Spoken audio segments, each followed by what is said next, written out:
আসসালামু আলাইকুম সবাইকে স্বাগত জানাচ্ছি আমাদের এই টি20 লেকচার সিরিজ। এই টি20 লেকচার সিরিজটা বিশেষত্ব হচ্ছে এটা 20 মিনিটে একটা অধ্যায়ের টোটাল এ টু জেড যত ধরনের টাইপের এমসিকিউ হইতে পারে টোটালটা কভার করে দেওয়া হবে। এটা বিশেষ করে এইচএসসি 25 ব্যাচের জন্য বানানো হয়েছে। তবে অন্যান্য ব্যাচাররা যদিও দেখে থাকেন আপনাদের বোঝার কোনো কমতি থাকবে না আশা করি। ঠিক আছে, তাহলে আসেন শুরু করি। দেখেন, তো আমরা 20 মিনিটে যদি শেষ করতে চাই, দেখেন প্রথম কথা হচ্ছে একদম অধ্যায়ের শুরুতেই এমন একটা কথা আছে, কোনটা হচ্ছে স্থায়ী কণিকা, অস্থায়ী কণিকা, কোনটা হচ্ছে অকম্পোজিট কণিকা। স্থায়ী হচ্ছে ইলেকট্রন, প্রোটন, নিউট্রন, এটাকে আমরা স্থায়ী বলতেছি। আচ্ছা, অস্থায়ী কি আমি বাকি সব লিখে দিছি, কারণ আরেকটা আছে হচ্ছে কম্পোজিট কণিকা। কম্পোজিট কণিকা কোনটাকে বলি? আলফা কণা আর ডিউটেরিন কণা। তাহলে ভাই আমি যদি আলফা আর ডিউটেরিন জানি তাহলে তো বুঝতেছি এই জিনিসটা কম্পোজিট, আর বাকি সবগুলো বলে দিলাম। মানে আমাদের আর আসতেছে না, এই কারণে বলতেছি আরো কিন্তু আসে। হ্যাঁ, আরো কিন্তু আসে, কিন্তু আমাদের আসবে না, টেনশন করার দরকার নেই, এই জন্য শর্টে বললাম। এবং আলফা কণা হচ্ছে এখানে কি বলেন তো, এই আলফা কণার যে প্রতীকটা এখানে দেখতেছি এটা +2, কিন্তু হ্যাঁ চার্জ যুক্ত, এটা মনে রাখা লাগবে। আসেন তারপর এটাতে যাই। তারপরে দেখছি আলফা কণার এই যে আপেক্ষিক চার্জ, পরের কোশ্চেনটাই আপেক্ষিক চার্জের কথা বলছে। তাহলে কি বলবো বলেন তো, সে হচ্ছে +2। এটা নিয়ে সমস্যা নেই। আইসোটোনের উদাহরণ জানতে চাইছে, শোনেন। এখানে আইসোটোপ হইতে পারে, আইসোটোন হইতে পারে, আইসোবার হইতে পারে, আইসো ইলেকট্রন হইতে পারে, সবগুলোর সংজ্ঞা উপরে দেওয়া আছে। সংক্ষেপে বলে কিভাবে, আইসোটোন যেহেতু তার মানে নিউট্রন সংখ্যা সমান, আইসোটোপ যেহেতু প্রোটন সংখ্যা সমান, মানে পরস্পরের থাকবে আর কি। আইসো ইলেকট্রন মানে কি, ইলেকট্রন সংখ্যা সমান থাকবে। এই জায়গাটাতে বলছে আইসোটোন মানে হচ্ছে নিউট্রন সংখ্যা সমান। এখন আমরা নিউট্রন সংখ্যা মানে কি জানি, বর সংখ্যা থেকে যদি প্রোটন সংখ্যা বাদ দিই নিউট্রন সংখ্যা থাকে, বর সংখ্যা থেকে প্রোটন সংখ্যা বাদ দিলে নিউট্রন সংখ্যা। এখানে যখন আমি বিয়োগটা করতেছি 20 থাকতেছে প্রত্যেকবারই, আর অন্য একটার ক্ষেত্রেও কিন্তু এটা প্রতিফলিত হচ্ছে না, তার মানে এটাই হচ্ছে আমার কি বলেন তো আইসোটোন। তারপর এটাতে আসে, এখানে রাদারফোর্ডের আলফা কণা বিচ্ছুরণ পরীক্ষায় কোন পদার্থের প্রলেপযুক্ত পর্দা ব্যবহার করা হয়। এখানে শুধু জিঙ্ক সালফাইডটা জানলেই হবে না, আরো কিছু জানতে হবে। এই আলফা কণাটা রেডিয়াম থেকে নির্গত হয়, মোস্ট ইম্পর্টেন্ট কথা। দেন সোনার পাত ব্যবহার করা হয় যার পুরুত্ব কত, 0 পয়েন্ট, এই যে 3টা, মানে 4 নাম্বার পজিশনে হচ্ছে 4, এটা হচ্ছে সেন্টিমিটারে আছে। ঠিক আছে, এটা মনে রাখা লাগবে, কিন্তু এটা মোস্ট ইম্পর্টেন্ট একটা জিনিস। এখানে আনুষঙ্গিক যে কোশ্চেনটা আসতে পারে এটাও কিন্তু বলে দিস। আসেন তারপর, বোর পরমাণু মডেল নিচের কোনটির ক্ষেত্রে প্রযোজ্য? আমরা জানি বোর পরমাণু মডেল কি, এই 1 ইলেকট্রন বিশিষ্ট পরমাণুর ক্ষেত্রে প্রযোজ্য। তাহলে এখানে 1 ইলেকট্রন বিশিষ্ট খোঁজা লাগবে। হিলিয়ামের ইলেকট্রন আছে কয়টা? 2টা। প্লাস মানে একটা ইলেকট্রন চলে গেছে, একটা আছে। হিলিয়াম যদি 2+ হয়ে যায় তাহলে তো তার ইলেকট্রনই থাকে না। এখানে লিথিয়াম যদি 3টা ইলেকট্রন দিয়ে দেয় তার ইলেকট্রনই থাকতেছে না ভাই। তারপরে হাইড্রোজেন যদি একটাই দিয়ে দেয় তার কোন ইলেকট্রন থাকে? তার মানে দেখতে হবে যে এখানে 1 ইলেকট্রন কোনটা আসছে, যেইটা আসে এটাই হচ্ছে আমার আনসার। তারপরে আসে বোরনের শেষ কক্ষপথে কৌণিক ভরবেগ। শেষ কক্ষপথ তাহলে নাম্বারটা জানতে হবে, কারণ আমরা কৌণিক ভরবেগের একটা সূত্র পারি, mvr = nh/2π, এমন একটা সূত্র পারি। এই সূত্র যদি পারি তাহলে এখানে n দ্বারা কি বোঝায়, কক্ষপথ নাম্বার। আমি বোরনটা আঁকলাম, শেষ কক্ষপথের ইলেকট্রন মানে কি বোঝাচ্ছে জানেন, এ হচ্ছে কি, এই n = 2, এই n = 2, n = 2 যদি এখানে বসাই তাহলে কাটাকাটি আসছে কি h/π, এরকম একটা মান আসতেছে h/π। তাহলে h/π মানে 3.1416 আর কি। ঠিক আছে, তারপরে আসেন উপশক্তি স্তরের সর্বোচ্চ ইলেকট্রন ধারণ ক্ষমতা। এই সেম কোশ্চেনটা এমন আসতে পারে যে উপশক্তি স্তরের অরবিটাল সংখ্যা, যদি অরবিটাল সংখ্যা হইতো তাহলে 12+1, আর যেহেতু ইলেকট্রনের কথা বলছে তাহলে 2 × 12+1, কারণ একটা অরবিটালে সর্বোচ্চ 2টা ইলেকট্রন থাকতে পারে। বুঝছেন? আসেন তারপর নিচের কোন অরবিটালটি সম্ভব, এটা জানতে চাইছি, কোনটা সম্ভব। আচ্ছা, এখন এটা ডিপেন্ড করে কার উপরে, এটা ডিপেন্ড করতেছে হচ্ছে এই n এর উপরে ডিপেন্ড করতেছে। ঠিক আছে, এখন n এর উপরে হচ্ছে l এর মানটা ডিপেন্ড করে কিভাবে, 0 সহ, মানে 0 থেকে 0 সহ কিন্তু n-1 পর্যন্ত হচ্ছে l হয়। এটার মানে কি, ধরেন আমি এখানে 3 লেখা মানে এটা হচ্ছে n এর মান কত, সরি, এখানে n এর মানটা হচ্ছে কত, 3, আর সূত্রের হচ্ছে 1, তার আনসার আসছে হচ্ছে 2 দ্বারা কি ইন্ডিকেট করে, 2 দ্বারা ইন্ডিকেট করে 0 থেকে আর কি, 0 সহ, 0 1 2। এখন এই যে l এর মানগুলো এটা কি ভ্যারি করে, l এর মান 0 হলে এটা হয় s অরবিটাল, 1 হলে হয় p অরবিটাল, 2 হলে হয় d অরবিটাল, 3 হলে হয় হচ্ছে f অরবিটাল। এবং এর উপশক্তি স্তর থাকে একটা, এটার হচ্ছে 3টা, এটার 5টা, এটার 7টা, এগুলো কিন্তু আসে। এটাতে সর্বোচ্চ 2টা ইলেকট্রন থাকতে পারে মানে 2টা, 3টাতে তাহলে থাকবে কয়টা, 6টা, 5টাতে কয়টা থাকবে 10টা, 7টাতে কয়টা থাকবে 14টা। তার মানে এক কথায় বলতে গেলে f অরবিটালে সর্বোচ্চ 14টা থাকতে পারে, d অরবিটালে 10টা, p অরবিটালে 6টা, এরকম করে। বোঝা গেছে না? তারপরে আসে, তাহলে এবার এটা কেন, এই যে এটা আমি বলছি সম্ভব বলছি, এটা কেন সম্ভব না? কারণ সর্বোচ্চ 3s থাকতে পারে, 3p থাকতে পারে, 3d থাকতে পারে। ঠিক সেম 1 এর কি 0 মান হইতে পারে, তার মানে শুধু s থাকতে পারে, 1 এর আর কিছু থাকতে পারে না। ঠিক সেম 2 এর ক্ষেত্রে বের করলে 2 মাইনাস হচ্ছে 1 আসতেছে হচ্ছে 1, এটার মানে 0 আর 1 হইতে পারে। 0 দ্বারা s বোঝায়, এখানে 1 দ্বারা হচ্ছে p বোঝায়, তার মানে 2 এর 2s হইতে পারে, 2p হইতে পারে, আর কিছু হইতে পারে না। কিন্তু একমাত্র 4 এরই হইতে পারে, তাই না? 4 এর 0 1 2 3 মানে s p d f চারটাই হইতে পারে। আসেন p উপশক্তি স্তরে অরবিটাল কয়টি বললাম না, এরকম কোশ্চেন আসতে পারে। এখন p উপশক্তি স্তরে অরবিটাল আসছে, এটা যেমন আসছে, এখন কি বলতে পারতো p অরবিটালে সর্বোচ্চ কয়টা ইলেকট্রন থাকতে পারে, d অরবিটালে কয়টা, f অরবিটালে কয়টা, এটাও কিন্তু আসতে পারে। এমন একটা কোশ্চেন আপনাদের কোনো না কোনো বোর্ডে আসবেই আসবে। হ্যাঁ, তারপরে আসেন কোন অরবিটালের ইলেকট্রন ঘনত্ব বেশি? আমরা জানি যেটা হচ্ছে কি নাম্বার অফ প্রধান কোয়ান্টাম যেটা আছে আর কি, হ্যাঁ, প্রিন্সিপাল কোয়ান্টাম নাম্বার যেটা হচ্ছে কম, তার হচ্ছে কি থাকে, ঘনত্বটা বেশি থাকে এস এর ক্ষেত্রে। কোন উপশক্তি স্তরে ইলেকট্রন আগে প্রবেশ করবে? আর আমরা কোন সূত্র অনুসারে জানি? আউফবাউয়ের সূত্র অনুসারে, এই n+l এর সূত্র অনুসারে জানি। এই n+l এর সূত্র অনুসারে যদি এটা জানি, এখান থেকে আরেকটা কথা বলি শুনেন। এমনও হইতে পারে কিন্তু যে দুইটার মান সমান আসছে, যেমন এখানে আমি দেখলাম দুইটার মান সমান। দেখেন যদি বলেন যে এটা কিভাবে বের করছি, n তো 5 আর s তো হচ্ছে কি ওই 0, s এর মান 0, p এর মান 1, l এর একটা মান দেখছিলাম আমরা, এখান থেকে বের করলাম। তারপরের কথাটা হচ্ছে আমি দেখলাম এইটাতেও 5, এটাতেও 5, তাহলে কি চিন্তার বিষয় আসতেছে, যার n এর মান কম তাতে হচ্ছে কি হবে, আগে ইলেকট্রন প্রবেশ করবে। এখানে আবার এখানে বলা আছে যে কি বলেন তো, যার n এর মান কম, n এর মান কম তাতে হচ্ছে আগে ইলেকট্রন প্রবেশ করবে। তাহলে n এর মান কম কোনটাতে ছিল, 4p, এই কারণে এটাতে আগে ইলেকট্রন প্রবেশ করবে। ক্রোমিয়ামের সর্বোপরি স্তরের ইলেকট্রনের জন্য কোয়ান্টাম সংখ্যার সেট কোনটি? ক্রোমিয়ামের আগে ইলেকট্রন বিন্যাস করা লাগবে, করলাম, এখানে হচ্ছে 4s1। এটা যখন আমি করতে যাব তাহলে এমন একটা সিনারিও আসতেছে, এই হচ্ছে এটা আসতেছে, এটা আসতেছে। এখন এটা কিভাবে আসে আমি আপনাদের বলি। n এর মান যেহেতু এখানে এই যে দেখেন এটা, তাহলে n এর মান হচ্ছে 4, s মানে কি l এর মান হচ্ছে কত 0, এটা তো ফিক্সড। l যদি 0 হয়, l যদি 0 হয়, m 0 ছাড়া আর কিছু হইতে পারে না, তার মানে m এর মানটা আবার l এর উপর ডিপেন্ড করে। l এর মান যদি 1 হয়, m এর মান হবে -1 0 +1, l এর মান যদি 2 হয়, -2 -1 0 +1 +2, এরকম করে আর কি। আচ্ছা, আর s এর মান কি হয় +1/2 হবে বা -1/2 হবে, এরকম। এগুলা কিন্তু হইতেই পারে না, এই যে এগুলা কখনোই হইতে পারে না। হ্যাঁ, এগুলা কখনোই হইতে পারে না, হয় +1/2 অথবা -1/2। আসেন তারপর, কোয়ান্টাম সংখ্যার মানের কোন সেটটি অবাস্তব? বাস্তব কিন্তু বলে নাই, অবাস্তব। দেখেন এখানে 2 হইলে এটা 3 হইতে পারে না, কারণ আমি বলছি যে m এর যে মানটা আছে, কি বলছি, এই m এর মানটা l এর উপর ডিপেন্ড করে। এখন l এর উপর যে ডিপেন্ড করলো, l এর উপর ডিপেন্ড করলে -l থেকে 0 সহ +l পর্যন্ত হয়। ঠিক সেম এখানে যেহেতু l এর মান হচ্ছে 2, তার মানে -2 -1 0 +1 +2, বুঝছো?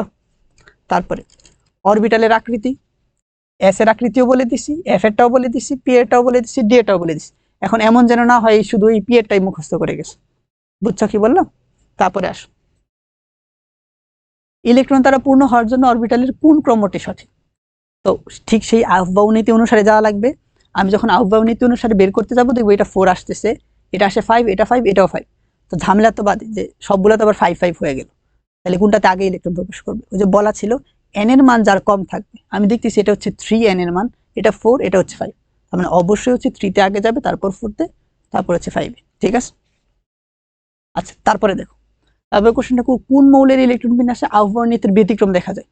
ঠিক সেম কপার আর ক্রোমিয়ামেরটা, এটা আমরা আরেকটা ক্লাসেও দেখব। দেখো কোন নীতি অনুসারে অযুগ্ম ইলেকট্রন সমূহের স্পিন একই সমূহ হবে? এটা হচ্ছে হুন্ডের নীতি অনুসারে অযুগ্ম থাকবে। আর পলের বর্জন নীতিটা কি ছিল? 4টা কোয়ান্টাম সংখ্যার সেট কখনো এক হবে না। হ্যাঁ, এটা মাথায় থাকা লাগবে, এটা কিন্তু কয়ের মধ্যে আসে, যে হুন্ডের নীতি, পলের বর্জন নীতি, এগুলো ব্যাখ্যা করতে। কোন রশ্মির তরঙ্গ দৈর্ঘ্য হচ্ছে অধিক? এই কোশ্চেনের সাথে রিলেটেড আরেকটা কোশ্চেন আসতে পারে, কম্পাঙ্ক, কম্পাঙ্ক অধিক। এখন একটা জিনিস জানা লাগবে যে যেই জায়গায় হচ্ছে তরঙ্গ দৈর্ঘ্য অধিক, সেই জায়গায় হচ্ছে কম্পাঙ্ক কি সর্বনিম্ন। কারণটা কি? কারণটা হচ্ছে ল্যামডা আর কম্পাঙ্কের মধ্যে বিপরীত সম্পর্ক, ঠিক আছে? ল্যামডা বাড়লে কম্পাঙ্ক হচ্ছে কমে। তার মানে এই কোশ্চেন করা যেই কথা অথবা কম্পাঙ্ক সর্বনিম্ন বলা একই কথা। আপনাদের পড়ার উদ্দেশ্যে আমি এখানে ক্রমধারাটা দিয়ে দিছি, কার কম্পাঙ্ক বেশি কার কম্পাঙ্ক কম। এখান থেকে সুন্দর করে ক্রমধারাটা মুখস্থ করবেন। এখানে একটা সূত্রও কিন্তু বলা আছে। আচ্ছা, ঠিক অসীম দূরত্বের শক্তি স্তর থেকে যদি একটা ইলেকট্রন চতুর্থ কক্ষপথে আসে, তখন এটাকে কোন সিরিজ বলতেছি? আমরা জানি একে আসলে বলে লাইম্যান, 2 আসলে হচ্ছে বামার, 3 প্যাস্টেন, 4 ব্র্যাকেট, 5 ফুন, 6 হচ্ছে হ্যামফ্রিস। এখন এখানে 4 যেহেতু আসছে, তার মানে অবশ্যই কি বলা উচিত আমার? ব্র্যাকেট। লাইম্যান ও আচ্ছা, এখানে ভালো একটা কথা, এই স্লাইডে কিন্তু আরো একটা ভালো ইনফরমেশন ছিল। যদি লাইম্যানে হয় তখন এখানে অতিবেগুনি রশ্মি বা আলট্রাভায়োলেট ইউভি রে পাবো। যদি বামারে এখানে এসে নামে ল্যান্ডিং করে, তাহলে এখান থেকে আমরা দৃশ্যমান আলো পাবো। তার পরবর্তী যে কোনো যদি সে ল্যান্ডিং করে, তাইলে এখান থেকে হচ্ছে আমরা অবলোহিত পাবো। বুঝছো? আচ্ছা, এই যে সেই কোশ্চেনটা আর কি, লাইম্যান বর্ণালীতে কোন অঞ্চলে ঘটে আর কি, এখানে কি ইউভিতে। দৃশ্যমান আলো তরঙ্গ দৈর্ঘ্যটা মুখস্থ থাকা লাগবে, এটা তো ঠিক অনেক আগে থেকে আমরা মুখস্থ পারি। এবং এখানে যে শুধু দৃশ্যমানেরটাই না, অন্যান্যগুলোও লাগবে, ওইটার একটা চার্ট দিয়ে দিব, মুখস্থ করে রাখা লাগবে। আচ্ছা, তারপরে আসো, এখানে রিডবার্ড ধ্রুবকের কথা বলতেছে, আর এইচ এর মান। এখানে আর এইচ এর মান আমি কিন্তু পার সেন্টিমিটারে লিখতে পারি, পার মিটারে লিখতে পারি। পার সেন্টিমিটারে লিখলে এভাবে পড়ে 109, তারপর হচ্ছে 678, এইভাবে পড়ে। এখন আমি এটা পার সেন্টিমিটারে দিছি, যদি মিটারে কনভার্ট করতে চাই আরো 2টা শূন্য অ্যাড হবে। মানে সেন্টিমিটার থেকে মিটারে নিতে চাইলে কিন্তু 100 দ্বারা ভাগ করা লাগে, কিন্তু পার সেন্টিমিটার থেকে পার মিটারে নিতে চাইলে 100 দ্বারা গুণ করা লাগে। এবার আসে, এই হচ্ছে 100 দ্বারা গুণ করছি। এখন এটাকে আমি যদি 10 টু দি পাওয়ার কিছু আকারে লিখতে চাই, তাহলে আসতেছে কত? 10 টু দি পাওয়ার 7। এইটাই এখানে দেওয়া আছে, বুঝছো? তারপরে আসো, হাইড্রোজেন বর্ণালীর বামার সিরিজের সর্বনিম্ন তরঙ্গ সংখ্যা। এখানে যদি বলতো সর্বনিম্ন তরঙ্গ দৈর্ঘ্য, তখন আমি N1 আর N2, আমরা এরকম একটা সূত্র পানি, এই সূত্রের মধ্যে N1 আর N2 মানটা কি বসাইতে হয়? N1 বসাইতে হয় হচ্ছে আমি কোন সিরিজের কথা বলতেছি। লাইমিন হলে হচ্ছে 1, বামার হলে হচ্ছে 2, প্যাস্টেন হলে 3, এরকম। তবে পরের কথা আসছে N2, তাইলে কি এখানে N2টা হচ্ছে আমার কাছে দেখবো যে সর্বনিম্ন বলতেছে নাকি সর্বোচ্চ বলতেছে, সর্বনিম্ন তরঙ্গ সংখ্যা বলতেছে নাকি সর্বনিম্ন তরঙ্গ দৈর্ঘ্য বলতেছে। যদি তরঙ্গ দৈর্ঘ্য বলে, তখন N2 হবে হচ্ছে পরের অরবিটটা। যেমন বামারের ক্ষেত্রে যদি এই যে 2 হয়, N1 2 হয়, তার মানে এখানে N2টা হবে হচ্ছে 3। এটা কখন? তরঙ্গ দৈর্ঘ্যের ক্ষেত্রে। কিন্তু কোশ্চেনে তো আমার কাছে তরঙ্গ দৈর্ঘ্য চাই না, চাইছে তরঙ্গ সংখ্যা। তরঙ্গ সংখ্যার ক্ষেত্রে যদি সর্বনিম্ন বলে, তখন কি তার পরেরটা নিতে হবে। তার পরেরটা তাহলে কি আসতেছে? N2 ইকুয়াল হচ্ছে 3। কিন্তু ঠিক সেম কোশ্চেনটাই করতে পারতো, তখন বলা থাকতে পারতো যে কি সর্বোচ্চ।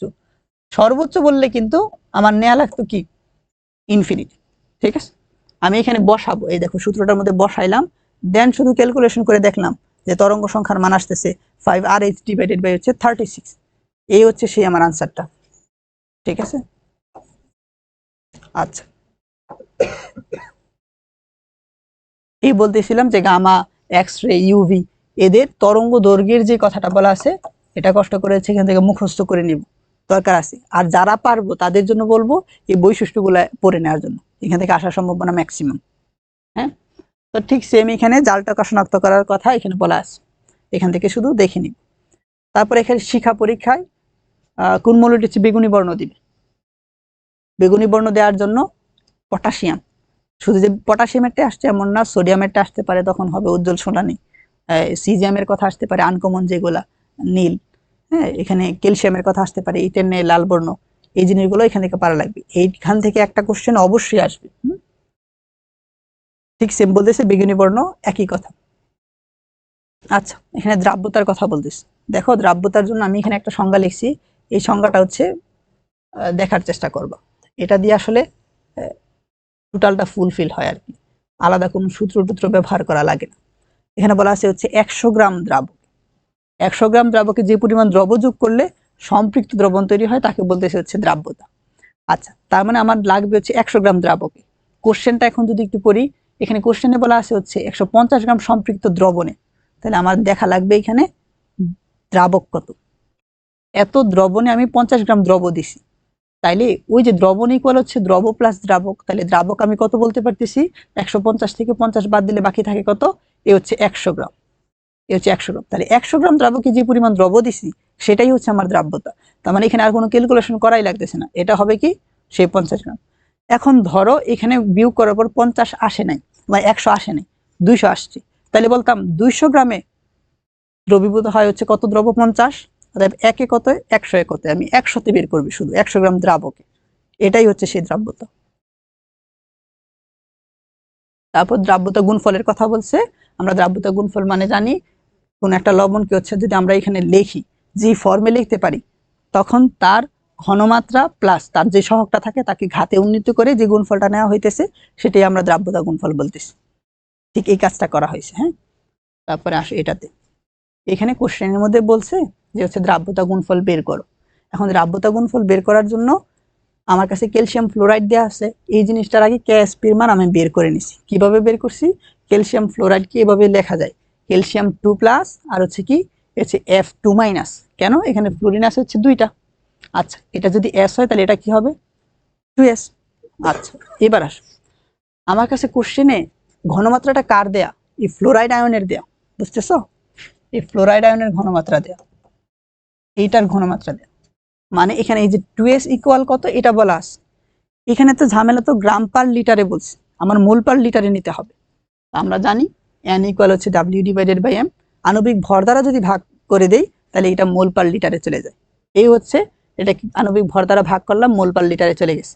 এই জায়গা থেকে আমি চাইলে এখান থেকে S বের করতে পারি, এটা তো 2S ইকুয়াল ছিল, এখান থেকে S ইকুয়াল বের করতে পারি। বের করার পর শুধু এই সূত্রে বসাই দিব, আমার কাছে দ্রাব্যতা গুণফল বের হয়ে যাবে। বুঝছো কথা? দেখো, ঠিক সেম একটা লবণ আছে, এটাকে আমরা কিভাবে ভাঙতে পারি, x আছে 2টা 2x, y আছে 3টা 3y। এখন আমরা জানি কি এই সংখ্যাগুলো হচ্ছে তাদের এক্সচেঞ্জ হয়, তাই না, আয়ন যেগুলো থাকে আর কি এক্সচেঞ্জ হয়েছে। এখান থেকে লেখা যায় হচ্ছে 2s, এটাকে লেখা যায় 3s। এখান থেকে কেএসপি যখন লিখতে যাব 2s এর মতো লিখছি, তার আগে সহগ আছে, আচ্ছা 2s এর মতো লিখলাম, তার আগে সহগ আছে কত, আহা এটা তো এখানে ভুল হয়েছে, এখানে হচ্ছে দেখো 2 আছে, এটা হবে হচ্ছে সেই 2। তারপর এখানে 3s এর মতো লিখছি, তার আগে সহগ আছে কত, এই হচ্ছে সেই 3। এখান থেকে করলে আমার কাছে আসতেছে 10 কত 27, আর হচ্ছে এখানে কত 4।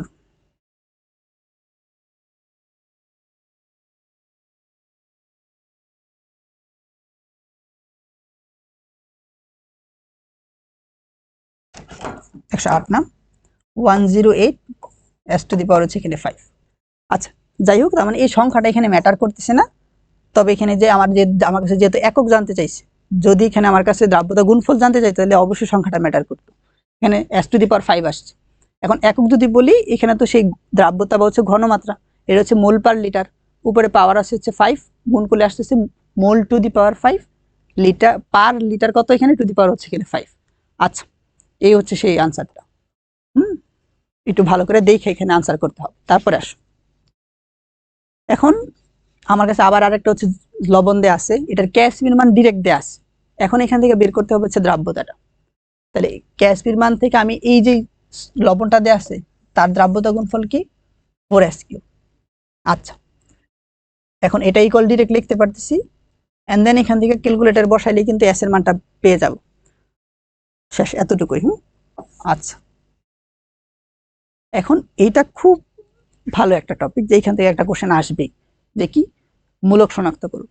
দেখো এখানে বলবে যে আসলে কপার, আয়রন এই জিনিসগুলো হচ্ছে কোন বিকারক দ্বারা শনাক্তকরণ করা হয়, জিঙ্ক কোন বিকারক দ্বারা শনাক্তকরণ করা হয়, সোডিয়াম কোন বিকারক দ্বারা শনাক্তকরণ করা হয়, অথবা এই যে পটাশিয়াম পাইরোঅ্যান্টিমোনেট, এটার স্ট্রাকচারটা মোটামুটি দেখতে খুব বড়, এই কারণে বলে যে এটার নিচের কোনটি হচ্ছে পটাশিয়াম পাইরোঅ্যান্টিমোনেটের সংকেত, অথবা নিচের কোনটি সোডিয়াম আয়ন শনাক্তকরণের জন্য ব্যবহার করা হয়। ঠিক সিম নেসলার বিকারকের সংকেত জানতে চায়। হ্যাঁ, তো এই জিনিসগুলো হচ্ছে ভালো করে দেখতে হবে। এখন আমি বলবো তো সবগুলো দেখার জন্য, প্লাস কোনগুলো হচ্ছে বর্ণ দিতেছে এটা দেখার জন্য, তাহলে সেফ থাকা যাবে। তবে কেউ যদি না পারি তাহলে হচ্ছে সিলেক্টেড গুলো অ্যাটলিস্ট দেখে যাবো। হ্যাঁ, তারপরে এরকম করে কোশ্চেন করে আর কি, কপার 2+ আয়ন শনাক্তকরণে কোন বিকারকটা ব্যবহার করা হয়। সোডিয়াম আয়ন শনাক্তকরণের জন্য এই যে পটাশিয়াম পাইরোঅ্যান্টিমনেটের কথা বলতেছিলাম, এই সেই পটাশিয়াম পাইরোঅ্যান্টিমনেট। কোন বিকারক দিয়ে কপার 2+ এবং Fe2+ উভয় শনাক্তকরণ করা যায়? ওখানে অ্যামোনিয়া দ্রবণটা ছিল আর কি, অ্যামোনিয়াম হাইড্রোক্সাইড আর কি। কোনটি নেসলার বিকারক? নেসলার বিকারকের এখানে সংকেত জানতে চাইতে পারে, এখান থেকে আমরা সুন্দর করে দিয়ে দিব। আচ্ছা, এই যে পার্টটুকু এটা হচ্ছে শর্ট সিলেবাসে নাই, তবে দেখে রাখতে পারো যে সিলেক্টেড 1-2টা কথা। ক্রোমাটোগ্রাফির এখানে দশা হচ্ছে 2টা, মানে এখানে RF এর একটা ফ্যাক্টর থাকে, এই ফ্যাক্টরের মানটা কখনো 1 থেকে বেশি হয় না, নিচে হয়। এখানে এই যে 0.5, 0.7, 0.9, তার মানে আনসার বাকিটা কি হবে? 1.1।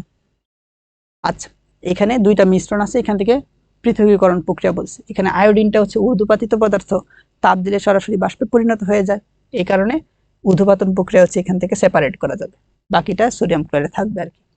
পেট্রোলিয়াম বিশোধন প্রক্রিয়া কোনটা? এই আংশিক পতনের মাধ্যমে করে। এই কোশ্চেনটা দেখলাম কয়েকবার আসছে, এই কারণে এখানে নেওয়া হয়েছে। এই হচ্ছে ওভারঅল কথাবার্তা ছিল।